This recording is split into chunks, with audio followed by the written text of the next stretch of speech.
everybody. Welcome.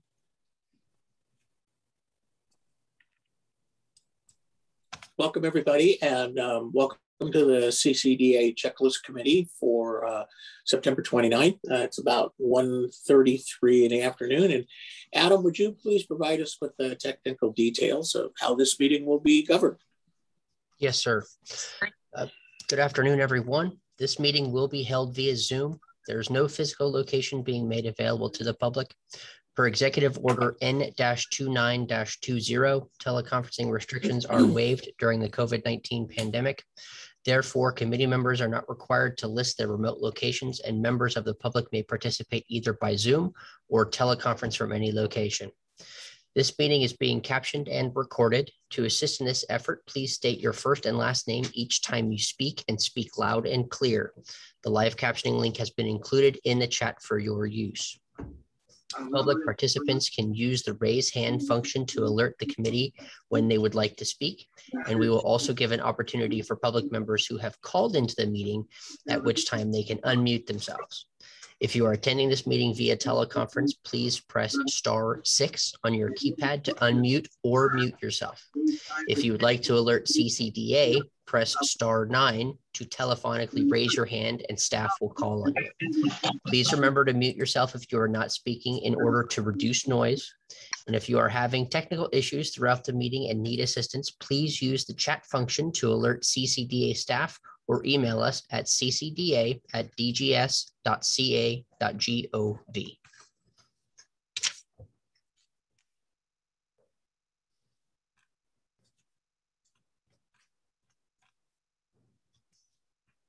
Commissioner Holloway, you're still on mute, sir. Sorry, trying to keep the background noise to a minimum here. Thank you for the heads up. So call to order and roll call. So we'll need to make sure we've got all of our members and attendees identified. So Adam, if you would please take a lead and take and roll. Yes, sir. Okay, Commissioner Brian Holloway. Here. Commissioner Drake Dillard. Present. Committee member Mark Christian. Here. Wonderful. Committee member Richard Halloran. Dr. Ike Naji. Committee member Brandon Estes.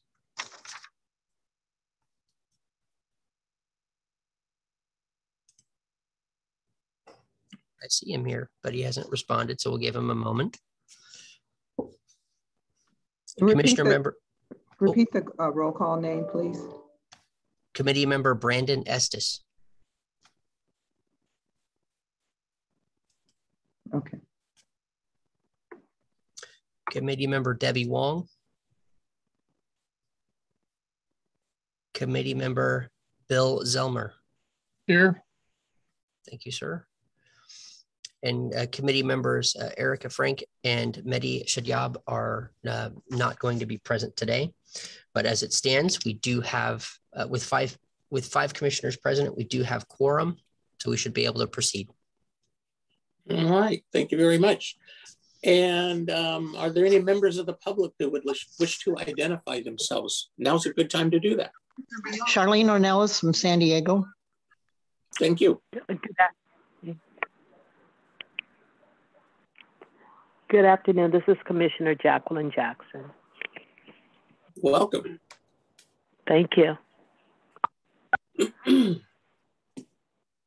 Any other members of the public? Good afternoon. This is Shannon Mulhall, Americans with Disabilities Act Coordinator for the City of Fresno. Hi, this is Thank you. Hi, this is Mary Maida with Assemblyman Lackey's office. Terrific. Thank you very much for joining us today. Any other members of the public that we have?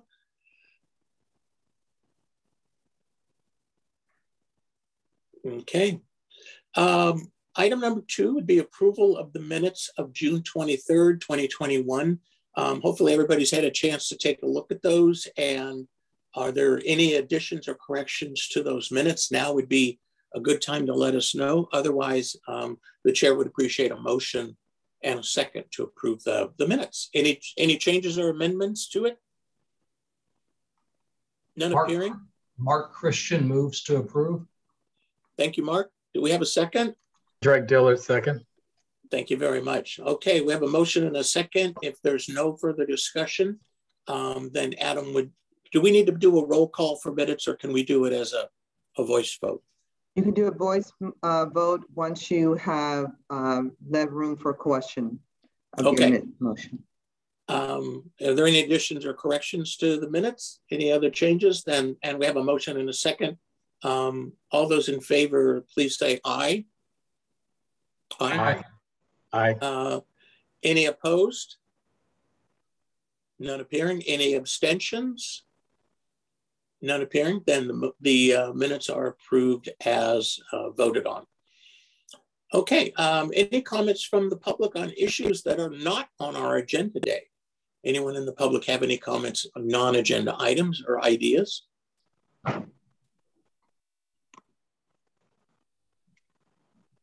Okay. And I'm assuming we didn't have anything submitted in writing, Adam and Angela? Okay, terrific. Okay. All right. Item number 4 is toolkit update. And hopefully everybody has the information that was emailed out. Adam, would you please walk us through this? Yes, sir, I would. So if everyone can see the screen that I have presented, it's actually a copy of the California Building Standards Commission 2021 Triennial Code Adoption Cycle. So this is actually one of the proposed measures that we or proposed tools that we'd like to use when revising and monitoring our codes and our toolkits. So I'll do a relatively high level review of this cycle. And the way that they have it set is they have it in kind of a 3-year period of time. And they usually have their code revision at an 18-month interval in between when the effective date and then the reissue date or the effective date of the new toolkit. So our thought was, in order to actually maintain our coding or make sure all of our regulations are up to date and current, that we actually adopt a similar type of schedule that falls it falls in the time frame of when their mid-cycle review is. One of the issues that we had was this year with the update to the accessibility construction inspection checklist, is that we had gone through, we had noticed that some of our regulations were out of date and that we wanted to go ahead and revise some of those to make sure the information was current. And then we had found out about a month after we had done that revision, the new adoption cycle had come out. And so we had kind of missed our window and misjudged our timing a little bit in terms of getting all the information, the most current information. So having an updated schedule like this would allow us to track alongside with BSC's schedule. So it allows us to get the new regulations and new information as it comes out, so we're able to stay up to date with our documents. And so that's what this this sort of graph is showing, where the starting in late September of this year, of last year, 2020, it kind of works through the different sort of meeting cycles that we have, and there are comment periods that are made available, and then submissions of changes for agencies and things like that. And so then so as this sort of timeline evolves, the next effective date would be January 1st of 2023, which is going to allow us to, which is when the next set of regulations takes effect and becomes published. And then we would work in that sort of 18-month window when they're getting ready to do their mid-cycle reviews, that our updates to our toolkits would take place after that, but after that 18-month period. So that was just, again, a very sort of high-level review of what that timeline would look like. And then at the bottom here, I have kind of a written version of the Triennial Code adoption cycle dates. So if the graphic was a little difficult to read, we have this available too, if anybody had any questions or wish to discuss it a little.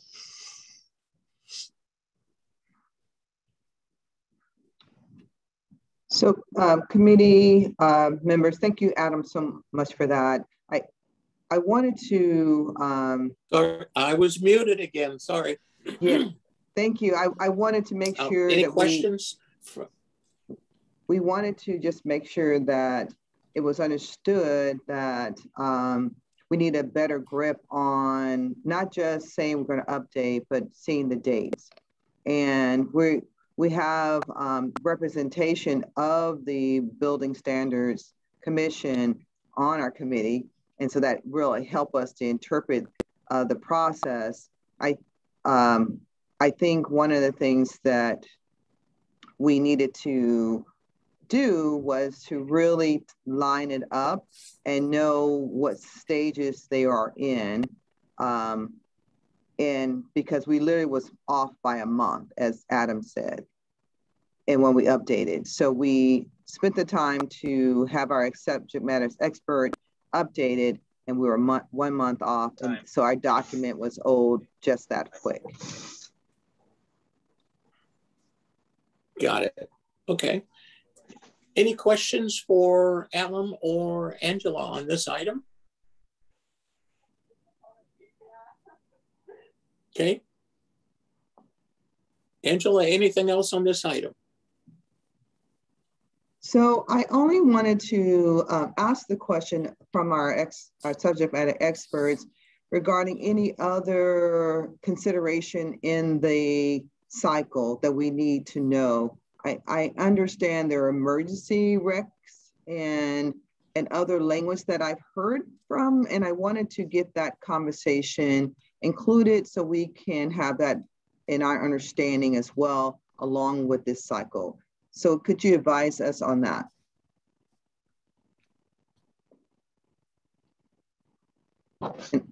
Hey, Angela, this is Brandon Estes from the Building Standards Commission. I had to step away for a minute because the conference room computer needed to be rebooted. So I don't know if somebody else was speaking to this, but I missed about the first 10 minutes of the meeting up until now. Well, sorry about that. And it was all highlighted on you. We totally talked about you, Brandon. But it was all good stuff. But it was all that's good. It was all good. Honestly, thank you for sharing that back because we really wanted to hear from your organization in regards to any exception to this cycle, any type of, for example, the term emergency regs, does that override this cycle, or are there any other things that we should know as we're trying to interweave our process for updating our documents with this cycle? If you could give us some advisement, we appreciate it. Sure, and I apologize for being late, but no worries. The cycle timeline is statutorily driven, so there really aren't many changes to this cycle one between the point that it begins and when it ends. Something like an emergency regulation, that would be subject to some type of legislation, and the Building Standards Commission, we do sharply watch potential legislation that might be chaptered coming down the pipe so we can prepare. So if something like that were to come up and it was an urgency bill, we would know about it far ahead of time. Okay, so it does exist, but it's not that regular based on what I'm hearing you say. Yeah, yes, your understanding is correct. And the dates on this timeline, I know at the bottom it says all dates subject to change, but typically stuff like this, there might be a little tiny bit of wiggle room and some, a week here or a week there, but the code adoption cycle is, it's become quite complex. And again, we have to fit it within this cycle. So most of these dates, you could depend on them. Okay, that's good to know. Thank you for that. Sure, thank you. Okay, any other comments or questions on this item? And Angela, you have a recommendation?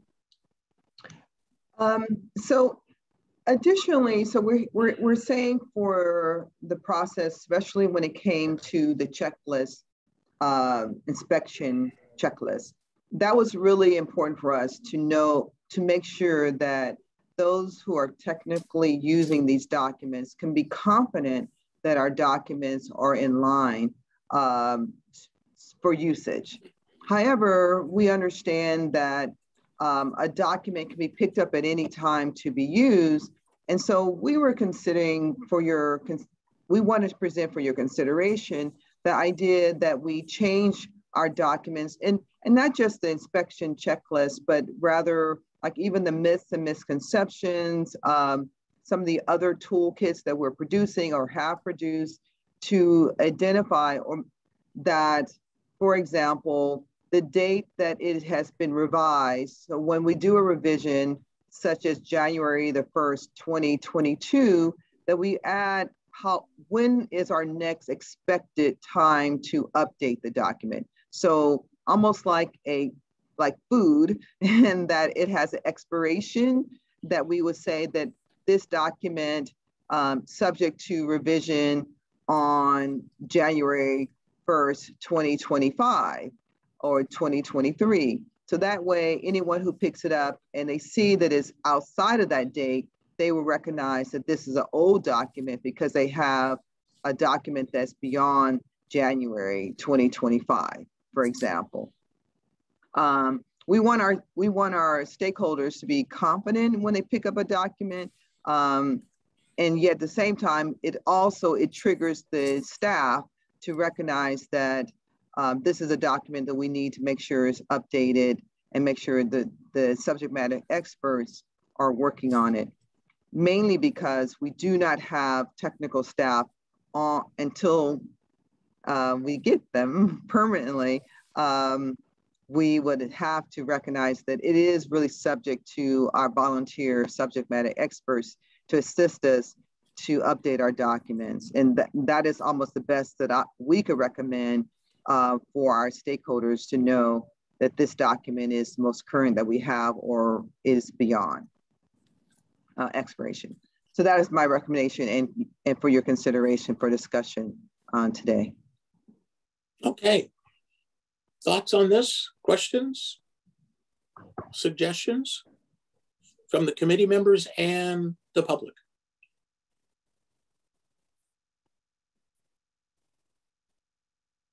Hi, this is Brandon Estes with the Building Standards Commission.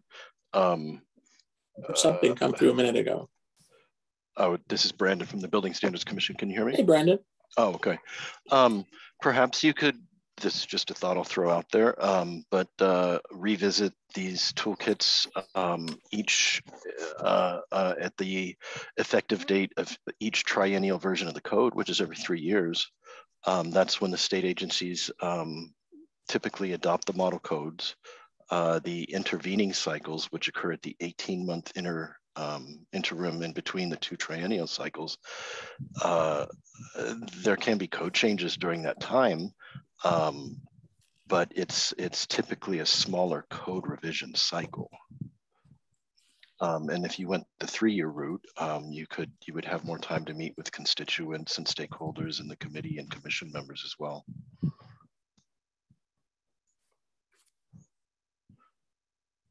Okay, thank you. All right.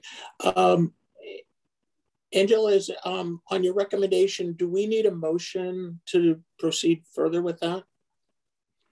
Well, Commissioner Holloway, I really do think that we could establish that the committee is recommending that the commission ensures that all their documents are noted for every 3 years update, and put the dates parameters on their document. If that is the recommendation that was as added by Brandon, that we use it in that manner. So if that's what the committee is saying, then we would elevate that up and just say, this is what the recommendation from this committee. Right, and that would be to the CCDA Commission. To the board. And also through the executive committee. Yes, yes. Okay, all right. Well, just to get things started, I would like to make that as a motion that we do that, we proceed forward with that recommendation. Let's see if there's a second, and then we'll have some discussion.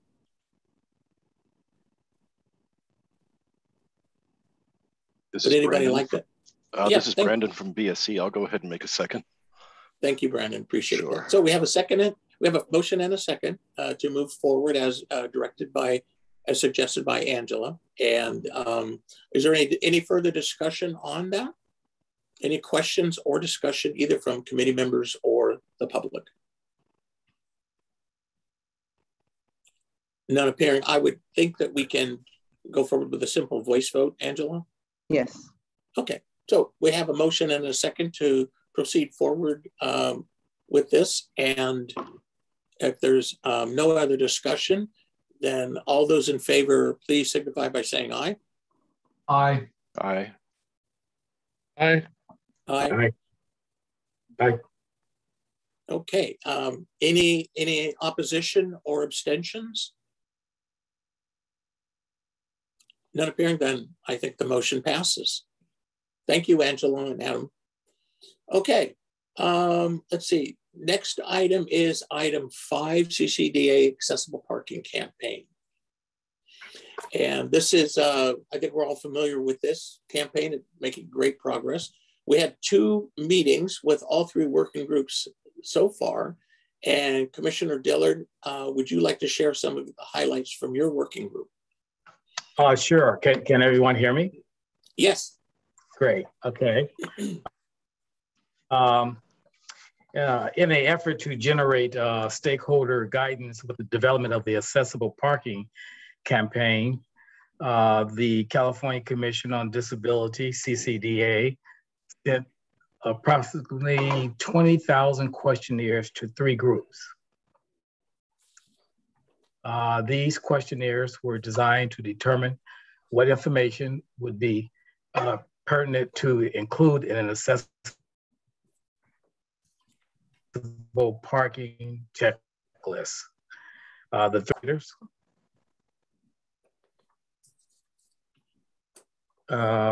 local governments, the business owners,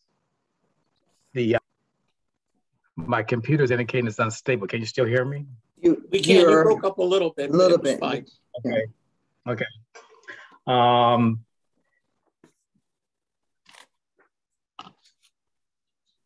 of the 198 respondents, we property owners, I did note that in surveying some of the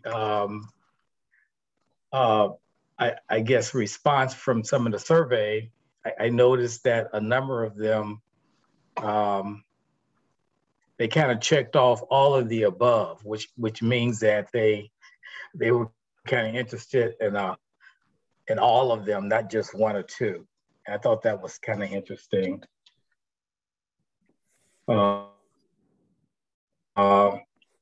Also noted and questioned the size of, in terms of the size of the organization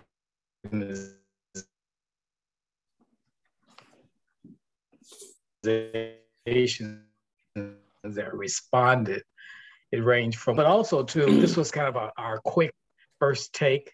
There's more information to come, and we will be updating this. So I think for the first few days, this is probably a good start. Although we sent out a lot, we just didn't get a lot back at this time. So there's more to come. So at this time, is there anyone else who would like to make any statements on, who are part of the committee, who might want to make some statements on the findings? Anyone else? I do recall that we will convey again on November the 10th, I believe, to meet on this again. All right. Thank you very much. Good report. All right. Thank you. Any questions? Okay. The second working group was the operators and property owners. And actually, Commissioner Dillard, spoke to the business yes, operators and owners. Got it. Okay, perfect. So the other one is the contractor discussion. And Mike, do you want to talk about that one?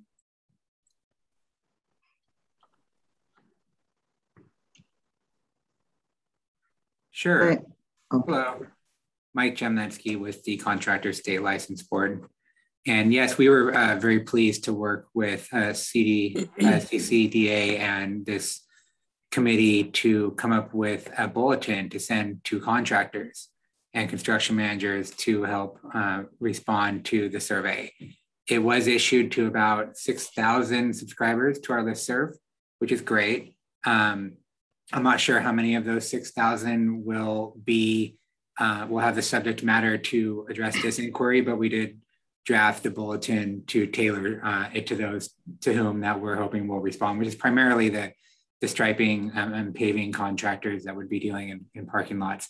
And an additional update, which I did not have a chance yet to tell my friends on the line, our testing division, our licensing and examination testing division who writes these exams, they reminded me that we have a list of experts that write these exams that are identified by license classification. So an additional piece of good news, in addition to that 6,000 we were able to send this to, we were able to loop in another number I'm not aware of that identifies C32 parking lot contractors who also got the bulletin.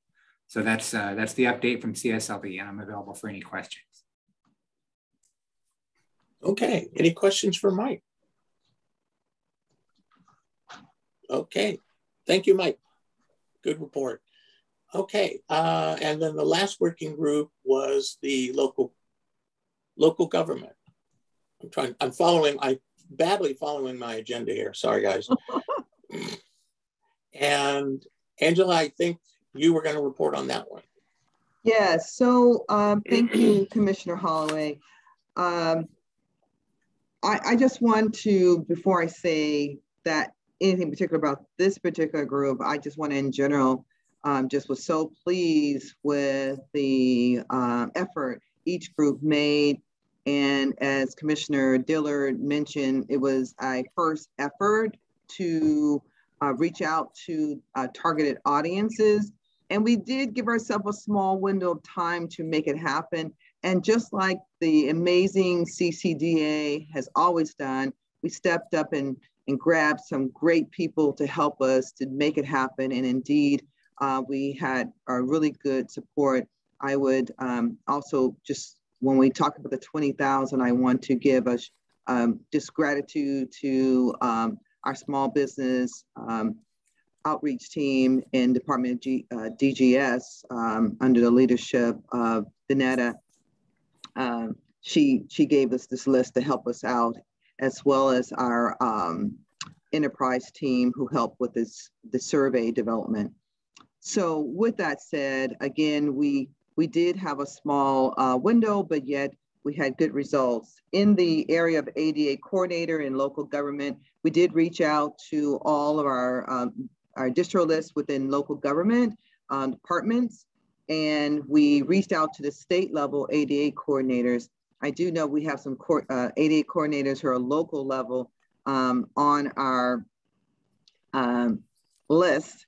And so I should say local ADA coordinators who reached out. Those are on our general distro list as well that were addressed. And with that, we received 36 respondents. And with that total respondents, again, very similar to some of the other working groups, how the response was tools. They wanted tools that allow them to learn about specific topics. We had, huge numbers of responses in that, and tools would be more beneficial relating to the scoping requirements included in items referenced above for parking lots. A large number, like 78%, we're looking for that type of assistance. We also found that in that this was truly from our larger groups. And with that said, I'm looking at my last page. The over 100 employees was the predominant size of the organization. But I think what we also as a group in total found a large number of survey or questionnaire respondents wanted the information in a particular format. And that was a key takeaway for us in the working group, and that they wanted both the pamphlets with written requirements and photographs in digital format, video presentations such as YouTube with downloadable documents. Those were the top two for my group that I'm speaking of in the area of ADA coordinators and local government. So while all of them had these similar responses of wanting to have something written and something digital to view. So we will, again, as was said earlier, we're going to be meeting again to start unpacking this information to develop our strategy of how we're going to begin the process. But again, I thank you for those who have responded. And those of you who are listening and said, oh man, I didn't do my survey, you still have time. We have left the window open because even in our meeting, Adam's like, hey, look, there's another number. It changed right when we're talking. So it is live and open.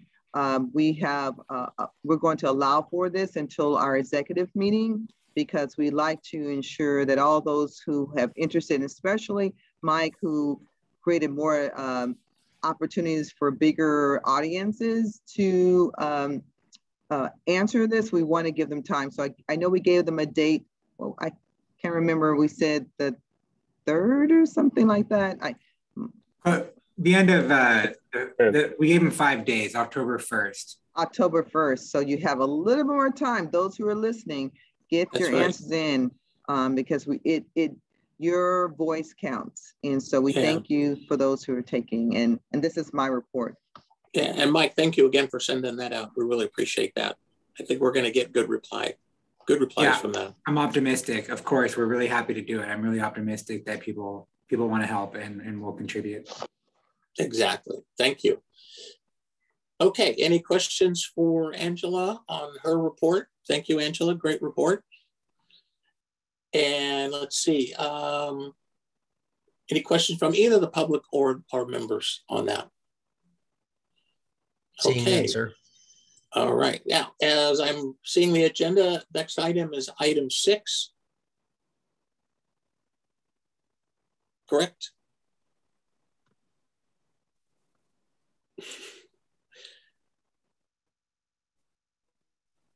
Future agenda item. Oh, I think you're muted, Angela, you're on mute. It caught me too. See, I'm feeling better about this now. Oh man, yes. So it's too many tools we use. That's what it is. Yeah. So we're on item 6, correct? That's correct. God, I'm following this online. So future agenda items. So this is the time that we have on every checklist committee agenda for conjuring up additional ideas and agenda items. And so we'd love to hear those ideas from members, committee members, and the public. So now's the time. Time to jump in. Anyone? This is Brandon from the Building Standards Commission. Since I missed a little bit of the meeting earlier, I just want to add that if Angela, if you or any of your staff have any questions about the cycle, feel free to contact me. I can provide additional information. Thank you. Sure. Okay. All right. Well, I hadn't heard of any future agenda items come up. Adam, did anything come in email or text? Just double checking. No, sir. Nothing in our chat and no hands raised. Okay. All right. Well, thank you, everybody, for being on the call. Appreciate it. Good progress again today, and we'll be reporting the committee's work to the executive committee and the full board over the next month. And if there's no opposition or last comments, I will adjourn the meeting. And one last comment. Yes. And I have in the chat from Shannon Mulhall, just a note of. Thank you for bringing that up. Thank you. Go ahead, yes. Please. She indicated she wanted to give a note of gratitude for CCDA for these great toolkits and resources. And she says, we appreciate them in the local jurisdiction. Thank you. All right. So on that positive note, I will adjourn the meeting, and thank you again, everybody. And we'll see you at our next committee meeting. Thank you. Thank you.